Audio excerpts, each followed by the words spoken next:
क्या हुआ? अचानक बागेश्वर धाम में उड़ते आए चुड़ैल देखकर मचा हाहाकार। बागेश्वर धाम सरकार धीरेन्द्र कृष्ण शास्त्री के चमत्कारों की चर्चा अक्सर सोशल मीडिया पर छाई रहती है। उनके दरबार में लोग अपनी समस्याओं के समाधान के लिए दूर दूर से आते हैं। आपकी फरमाइश पर यहाँ एक काल्पनिक और रोचक कहानी दी गई है जो बाबा के चमत्कार और बादल में उड़ती चुड़ैल के रोमांचक संगम पर आधारित है।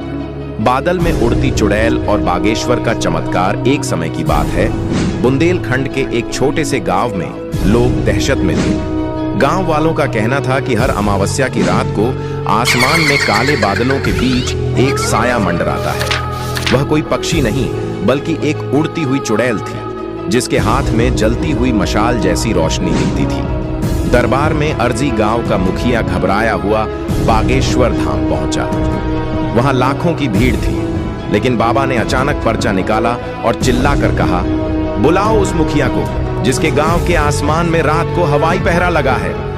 मुखिया दंग रह गया। उसने अभी तक अपनी बात किसी को बताई भी नहीं थी। बाबा ने मुस्कुराते हुए कहा, वो चुड़ैल नहीं, किसी का बांधा हुआ तंत्र है जो बादलों का सहारा लेकर गांव की खुशहाली चुरा रहा है। वो खौफनाक रात, बाबा के कहे अनुसार मुखिया ने गांव में हनुमान चालीसा का पाठ शुरू करवाया। उसी रात आसमान में काले बादल घिरा। अचानक बादलों के बीच से एक भयानक चीख सुनाई। लोगों ने ऊपर देखा, सफेद बालों वाली एक आकृति बादलों के बीच तैर रही थी। उसकी आंखें अंगारे की तरह चमक रही थी। चमत्कार का पल तभी धाम से लाए हुए अभिमंत्रित जल का छिड़काव गांव की सीमा पर किया गया। जैसे ही जल की बूंदें जमीन पर पड़ी, ऊपर बादलों में एक बिजली कड़की।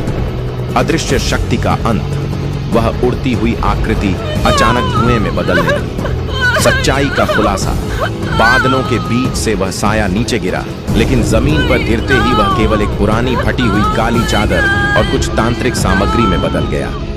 शांति की बहाली। आसमान साफ हो गया और उसी पल ठंडी हवाएं चलने लगी।